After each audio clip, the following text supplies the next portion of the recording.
Bonjour à tous, ici Penarctos. Alors nous sommes de retour pour un nouveau conte. Il s'agira cette fois-ci des 12 travaux d'Hercule.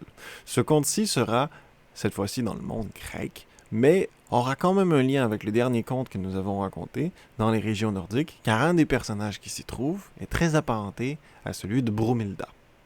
Alors sans plus tarder, Héraclès était un demi-dieu, né de Zeus et d'Alcmène, la femme du roi Amphitryon. Zeus s'est rendu dans la chambre d'Alcmène pendant que son mari était parti en guerre et a utilisé sa magie pour apparaître sous la forme d'Amphitryon.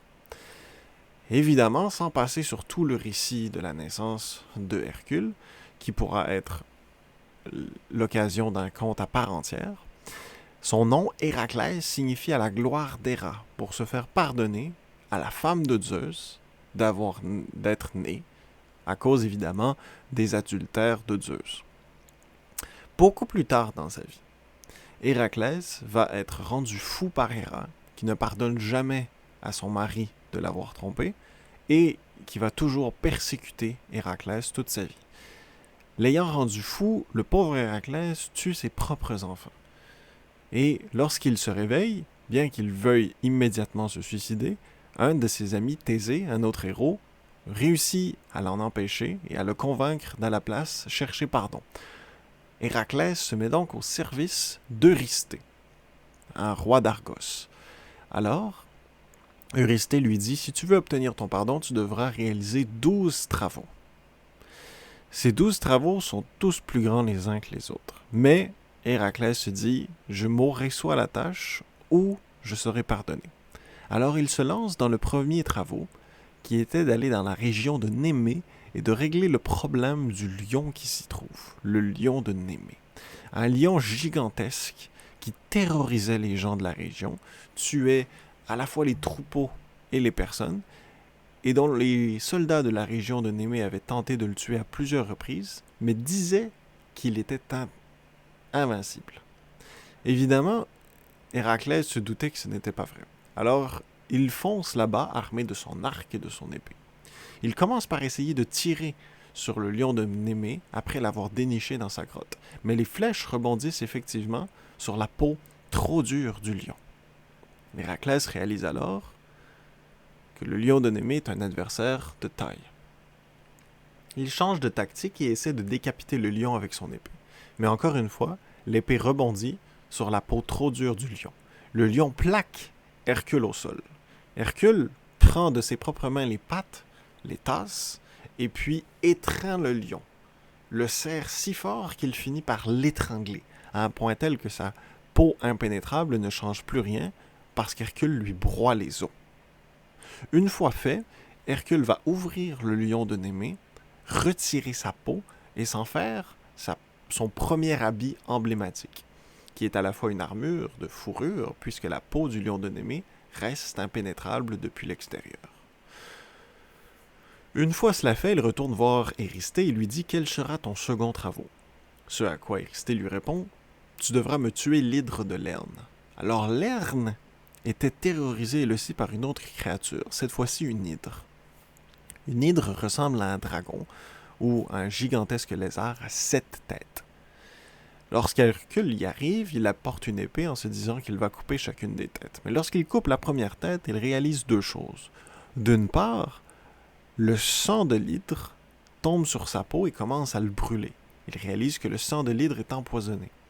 Et puis, quand le coup se relève, deux nouvelles têtes poussent là où il n'y en avait qu'une seule.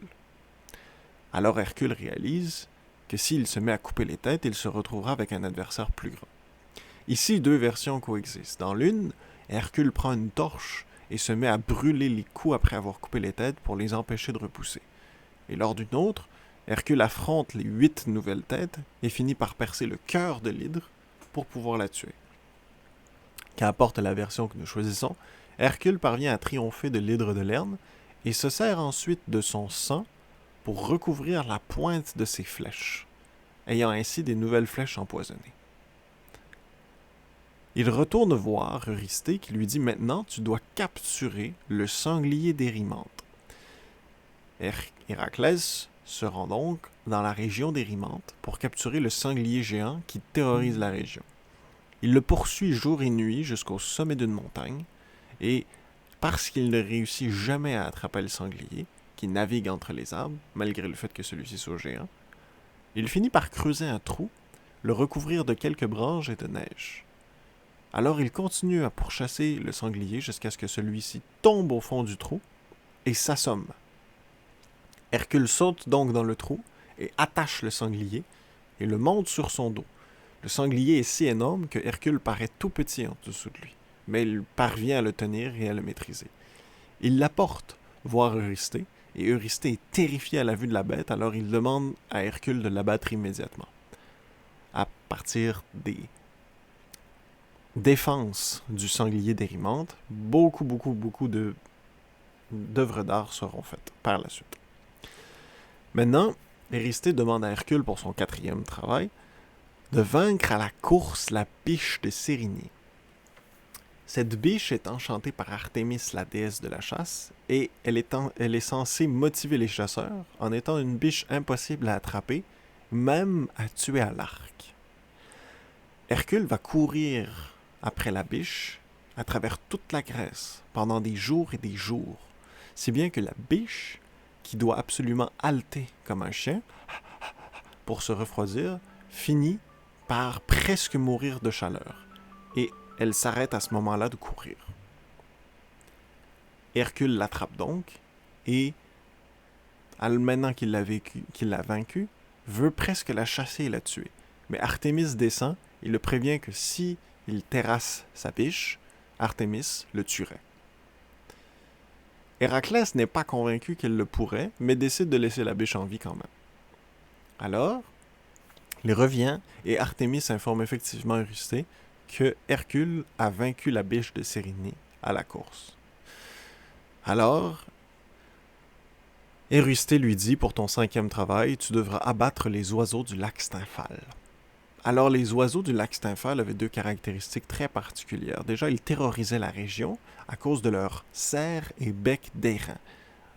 L'airain est un genre de métal. Alors, leurs serres et leurs becs étaient en métal si acéré qu'ils parvenaient à tuer tout ce qu'ils affrontaient. Et ils étaient incroyablement nombreux parce qu'ils se reproduisaient à une vitesse époustouflante. Hercule s'est présenté là-bas avec son arc et a réalisé qu'il ne voulait pas utiliser ses flèches empoisonnées. Alors il s'est mis à tirer des flèches normales qu'il a empruntées à quelqu'un de la région. Mais à mesure qu'il tuait les oiseaux du lac de Stymphale, il s'est rendu compte que ceux-ci se reproduisaient trop vite et qu'en fait, la quantité d'oiseaux augmentait. Alors il a pris une épée et un bouclier et il s'est mis à frapper si fort l'un contre l'autre que les vagues de son ont fait fuir les oiseaux qui se sont dispersés à travers la Grèce. Lorsqu'il est revenu voir Eurysthée et qu'il a raconté ses exploits, Eurysthée a été époustouflé de la solution. Alors il lui a dit, pour ton prochain travail, tu devras capturer le taureau crétois de Minos. Pour ceux qui étaient là lorsque j'ai raconté ce conte, c'est le taureau que Poséidon a offert à Minos, ou plutôt que Minos voulait sacrifier à Poséidon, et qui a fini par engendrer le Minotaure, dans le récit de Dédale. Ce taureau, toujours en vie, ce magnifique taureau blanc, était encore une fois la fierté de Crète. Héraclès s'est rendu là-bas et a essayé de convaincre le roi Minos de prendre le taureau, ce que Minos lui a accordé immédiatement parce qu'il n'aimait pas le taureau. Alors, Héraclès a lutté un peu contre le taureau et a fini par embarquer sur son dos et guider le taureau en le tenant par les cornes. Le taureau, étant un cadeau de Poséidon, a été capable de traverser la mer Méditerranée pour se rendre de Crète jusqu'en Argos, en Argolide techniquement, où il a pu être présenté à Eurysthée. Eurysthée a trouvé la bête si magnifique qu'il a ordonné à Hercule de la libérer. Et le taureau se serait rendu à Marathon, près d'Athènes, où il aurait terrorisé des gens pendant un certain temps avant d'être abattu par Thésée. Pour le prochain travail d'Hercule, dompter les juments de Diomède. Le 6e travail d'Hercule. Alors, les juments de Diomède était un roi d'une petite région éloignée qui possédait des juments carnivores. Et il donnait souvent des hommes en pâture à ces juments pour être dévorés. Lorsque Héraclès, s'est rendu auprès de Diomède et a découvert ce fait, il a assommé le roi Diomède et l'a donné en pâture à ses propres juments carnivores. Celles-ci se sont nourries de Diomède et se sont rassasiées. Alors, Hercule les a pris et les a amenés jusqu'à Eurysthée. Eurysthée lui a alors dit « Pour ton prochain travail, tu devras me ramener la ceinture dorée d'Hippolyte, la reine des Amazones. » Cette ceinture donnait à Hippolyte une force surhumaine qui lui permettait de vaincre n'importe quel adversaire qu'elle rencontrait, si bien qu'aucun homme vivant ne pouvait la battre. Mais heureusement pour lui, Hercule était de sang divin. Il n'était pas un homme, à proprement parler. Alors Hercule s'est rendu chez les Amazones et a demandé à Hippolyte de l'affronter en combat singulier à main nue. Ce que Hippolyte lui a accordé. Et alors qu'il s'apprêtait à la vaincre et à récupérer la ceinture durant la lutte, Héra a jeté une sorte de confusion sur tout le monde. Et Héraclès, dans sa confusion, a malheureusement tué Hippolyte. Les Amazones ne lui ont jamais pardonné. Il a récupéré la ceinture et il est parti, il l'a rapportée à Eurysthée par le fait même. Eurysthée a tenté de la mettre à ce moment-là pour devenir aussi fort que Hippolyte, mais la ceinture ne fonctionne que sur une femme.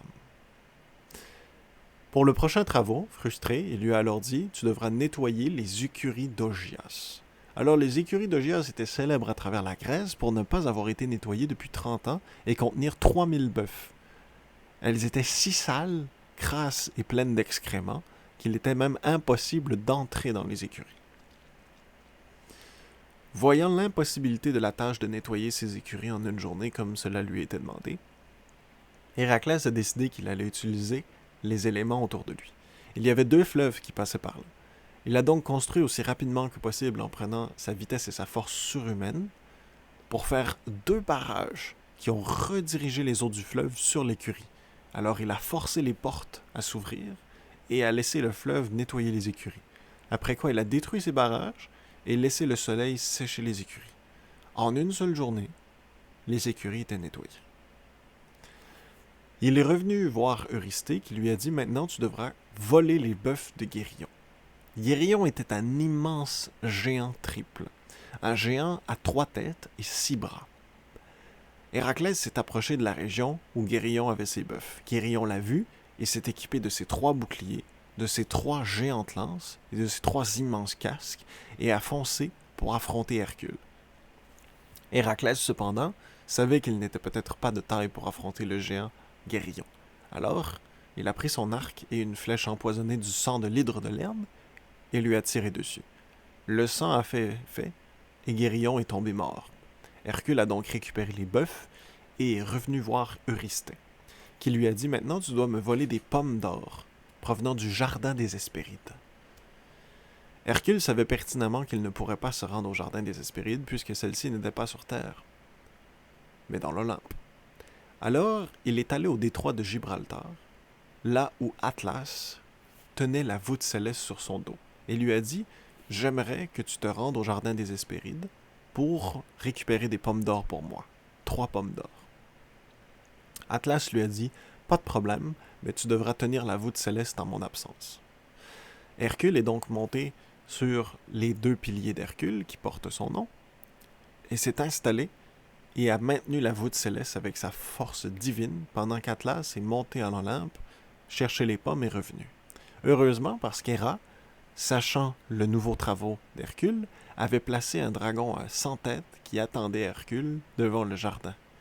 Le dragon a ignoré Atlas, évidemment, puisque ce n'était pas lui qu'il était censé surveiller. Lorsque Hercule a ramené les 3 pommes à Eurysthée, celui-ci n'en croyait pas ses yeux. Il a tenté de les manger, mais à ce moment-là, Hermès est descendu de l'Olympe et lui a repris les pommes, lui disant qu'aucun mortel ne devrait manger les pommes d'or du jardin des Hespérides, et que s'il réessayait, il serait peut-être foudroyé sur place. Alors, pour le dernier travail, frustré, Eurysthée a décidé d'offrir à Hercule un travail divin. Enchaîner Cerbère. Héraclès est donc descendu en enfer et a retrouvé le gardien des portes de l'enfer. Hadès l'attendait cependant ayant entendu parler du travail. Héraclès lui a demandé s'il pouvait enchaîner Cerbère. Hadès lui a dit seulement si tu parviens à le vaincre en combat à main nue. Héraclès a donc affronté le Cerbère Et heureusement, la peau de Némée l'a protégé des souffles enflammés de la créature, de l'immense chien à 3 têtes. Alors Héraclès a été capable de maîtriser la bête à main nue et la serrer tellement fort que Cerbère, qui ne peut être tué, s'est mis à rapetisser. Et Héraclès l'a compressé en petits chiots qu'il a été capable de monter sur son dos et de ramener à Eurysthée. Eurysthée a été tellement effrayé qu'il a donné son pardon à Héraclès immédiatement et lui a demandé de ramener Cerbère en enfer. Ce qu'il a fait, et ce après quoi il a été pardonné. C'est donc la fin du conte des 12 travaux d'Hercule. J'espère que vous avez apprécié le conte, et je vous reverrai bientôt pour d'autres contes. C'était Père Narctos, à bientôt.